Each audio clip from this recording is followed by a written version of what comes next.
Agitation में उनकी हिमायत करने के लिए आ रहे हैं और बाकायदा आइन की जो लड़ाई शुरू हुई है उसकी हिमायत में वो बोल रहे हैं।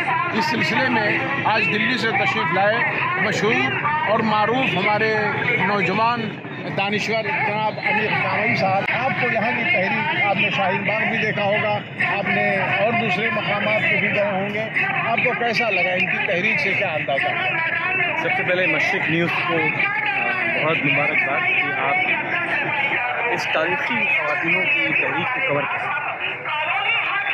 देखिए, ये भारत के इतिहास में जब हम लोग स्वतंत्रता संग्राम को पढ़ते हैं तो उसको याद किया जाता है, 1857 को याद किया जाता है।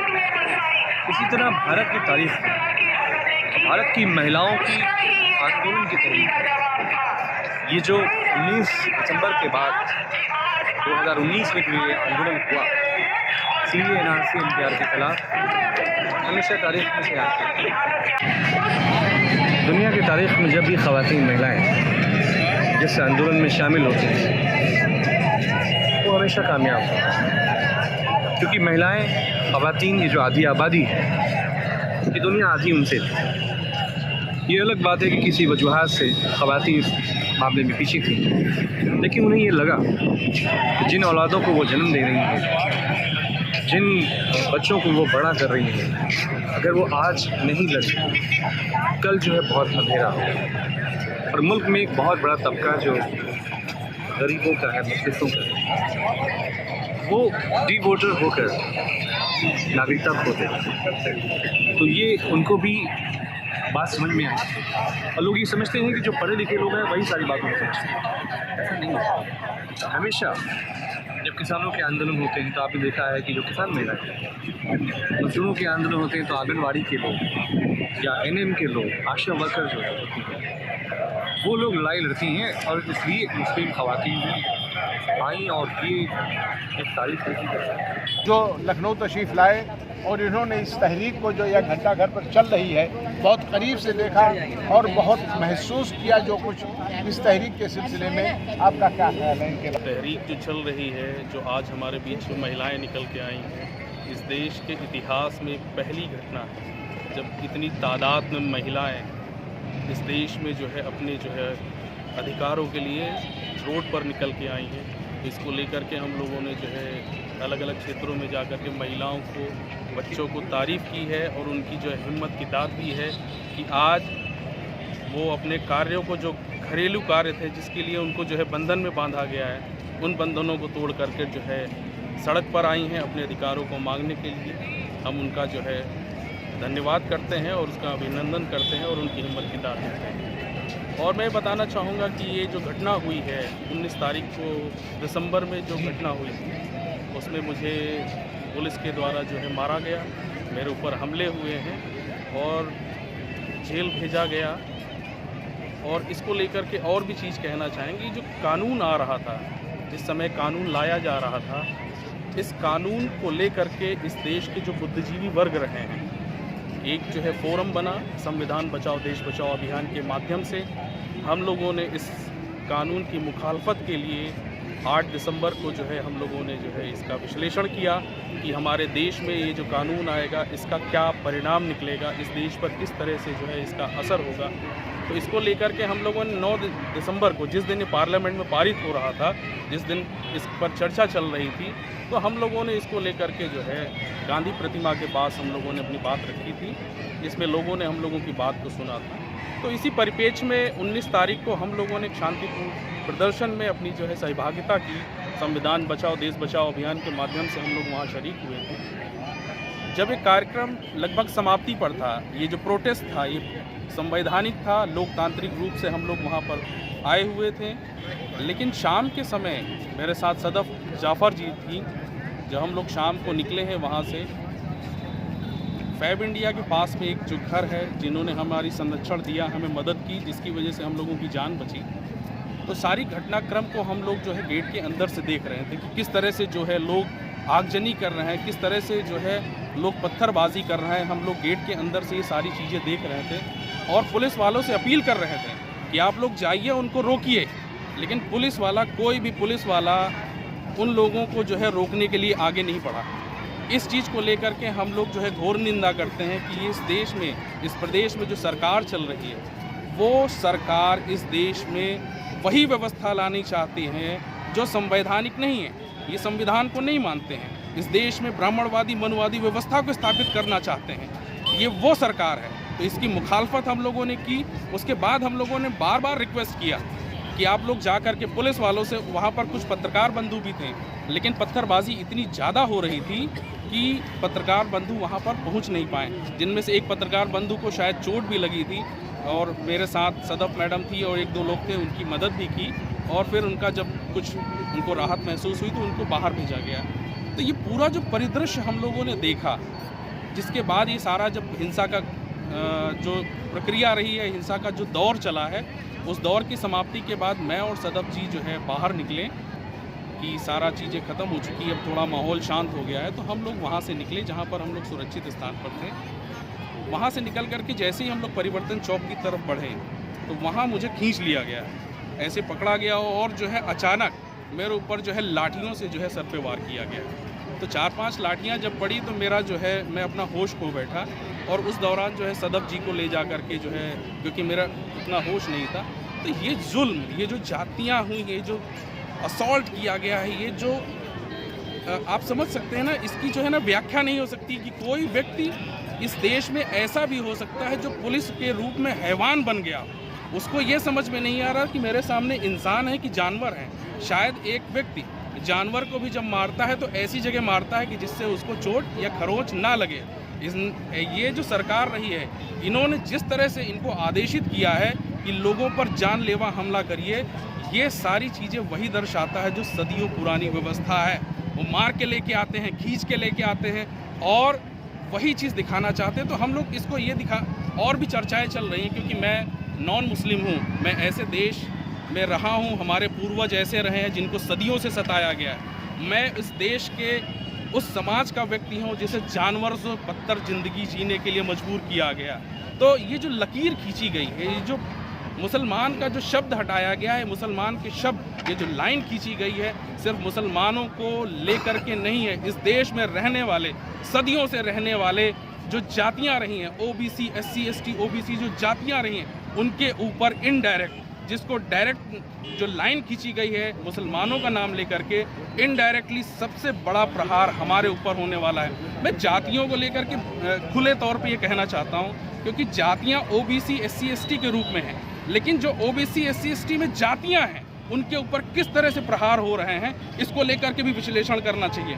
क्योंकि जो बात निकल के आती है कि क्या वास्तव में मुसलमान के खिलाफ है। अब मुसलमान की बात न करके हम अपनी बात करते हैं। हमने, हमारे पूर्वजों ने जो सदियों से सहा, मैं उसकी बात करता हूँ। गुजरात में 4 को नंगा करके मारा गया। बांग्लादेश से आए थे क्या वो पाकिस्तान से आए थे, क्या वो अफगानिस्तान से आए थे, किन लोगों ने उनको मारा। हम ये भी बात रखना चाहते हैं कि ऐसी जो मानसिकता है वो हमारे प्रति कितनी घृणा की है, ये आप समझ सकते हैं। ये उसी समय एक घटना हुई थी, गाजियाबाद के पास एक घटना हुई जिसमें एक रेस्टोरेंट ठेले वाला था, जिसको ये कहा गया साले चमट्टा तुम ये जो है, आप समझ सकते हैं, चमट्टा कह करके मारा गया। ये कौन लोग हैं? क्या ये इस्लाम को मानने वाले लोग हैं? ये वही ब्राह्मणवादी मनुवादी लोग हैं जिन्होंने सदियों से हम पर अत्याचार किया है। हम इस काले कानून के खिलाफ और भी हैं। जो लोग बांग्लादेश, पाकिस्तान, अफगानिस्तान से इस देश में आएंगे, जो जातियाँ आएंगी, अहिर, गडरिया, काची, कुर्मी, नाई, धोबी, ये जो जातियाँ आएंगी, बहुत सारी जातियाँ इस देश में 6500 जातियाँ हैं जो एससी, एसटी, ओबीसी में हैं, उनके साथ कौन सा जो है सलूक होगा, ये आप ये भविष्य की चीज़ों की कल्पना कर सकते हैं। आज मैं यहाँ पर हूँ, मेरे साथ किस तरह का सलूक हो रहा है, हमारे समाज के लोगों के साथ किस तरह का सलूक हो रहा है, इसको आप आए दिन देखते हैं।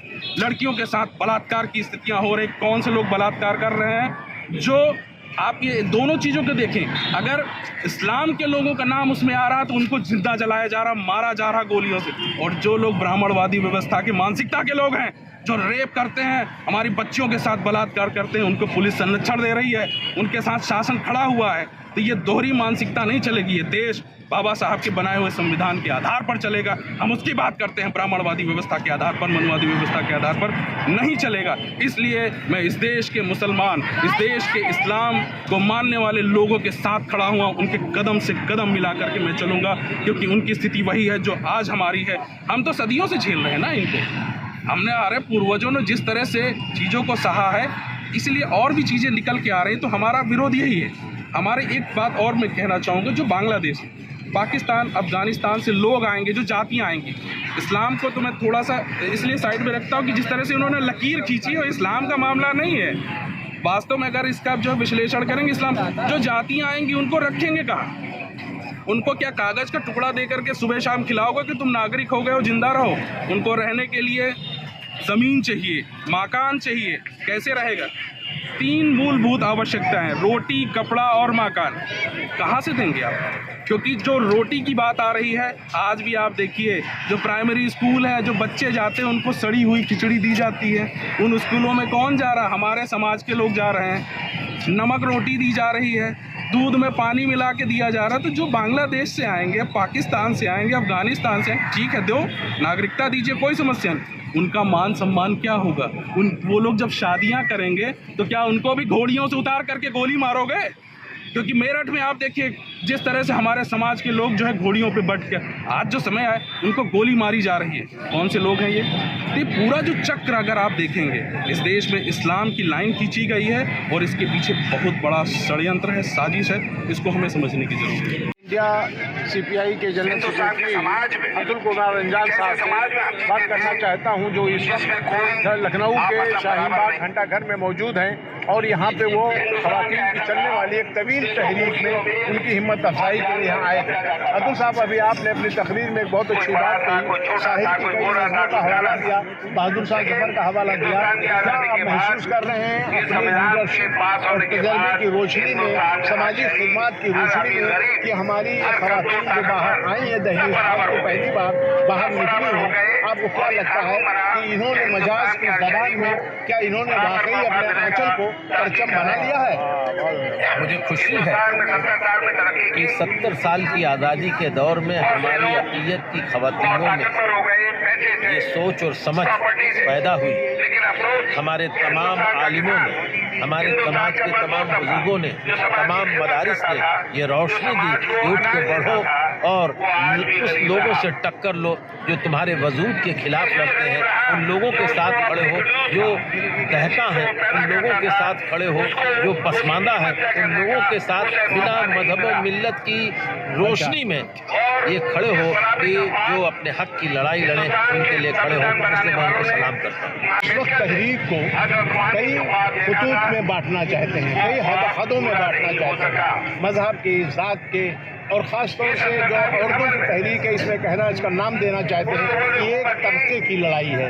इसको क्या महसूस करते हैं? किसी तबके की लड़ाई नहीं, आज़ादी की लड़ाई में सब शामिल हैं। इस मुल्क के आइन को हिंदुओं ने बनाया, मुसलमानों ने बनाया, पारसियों ने बनाया, जैनियों ने बनाया, बुद्धों ने बनाया, तमाम मसलक के लोगों ने बनाया, दलितों ने बनाया, ठाकुरों ने बनाया, ब्राह्मणों ने बनाया, शियाओं ने बनाया, सुन्नियों ने बनाया, देवबंदियों ने बनाया, हर मसलक के, बरेलवी ने बनाया। ये सवाल किसी एक का नहीं है। अगर हमारी पहचान खत्म हो जाएगी तो फिर बरेलवी और देवबंदी का सवाल क्या, हिंदू और मुसलमान का सवाल क्या? जब आईन ही नहीं रहा तो फिर ब्रिटिश हुक्मरान, अमेरिका के लोग हमारे ऊपर आकर के हमारी हुक्मरानी करेंगे? ये सवाल उसका है। मैं इसलिए उन तमाम लोगों को सलाम करता हूँ, नौजवानों को, अपनी तमाम माँ बहनों को, जो खुल करके इस मैदान में उतरे हैं। ये सवाल किसी एक मजहब के मानने वालों का नहीं है, ये सवाल आइन की बालादस्ती को बरकरार रखने का है। आपसे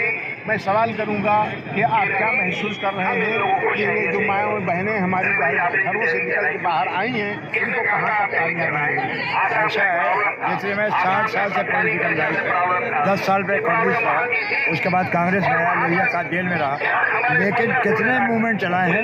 ये पहला मूवमेंट है मेरी लाइफ में 60 साल की जब औरतें खुद घर से निकल रही हैं, वो पर्देदार औरतें घर से निकल रही हैं। ये समझते हैं हमारे मुल्क के बच्चों, आने वाली नस्लों का फ्यूचर मुस्तकबिल जो है अंधेरे में जा रहा है, इसलिए निकली है। ये किसी लीडर की जड़े हुई नीति नहीं है, इसमें कोई न लीडर है न कोई पार्टी है पुष्प पे, इसमें खुद से औरतें निकली हैं और इनकलाब बरपा हुआ है और मैं समझता हूँ उसमें जीत मिलेगी। यहाँ पर ये जज्बा होता है, भूख पे बैठी हुई है, चामियां ना हटा दिया गया, अंधेरे में बैठी है, छोटे छोटे बच्चों को ला रहे हैं, ये किसी का एक जज्बा पैदा। मैं समझता हूँ आज़ादी की दूसरी इमरजेंसी, ये आघोषित इमरजेंसी है, उसमें ये मुकाबला नहीं, ये औरतें जहाँ निकल पड़ी है, कोई हिंदुस्तान में कोई रोक नहीं सकता, जीत मिलेगी। और इसको हिंदू मुसलमान बनाने की कोशिश की। अतुल कुमार अंजान क्या हिंदू है? अमीर हैदर मुसलमान हो सकते हैं, ये हिंदू थे, आज हिंदू आगे आ गया, न हिंदू मुसलमान नहीं बन पाई। ये तहरीक कामयाब होकर रहेगी, इसलिए हकीकत से पूरी तरीक है, मुस्तकबिल को बचाने की तरीक है, आवाम को आने के बच्चों के जो आने वाले मुस्तकबिल को उसको बचाना है।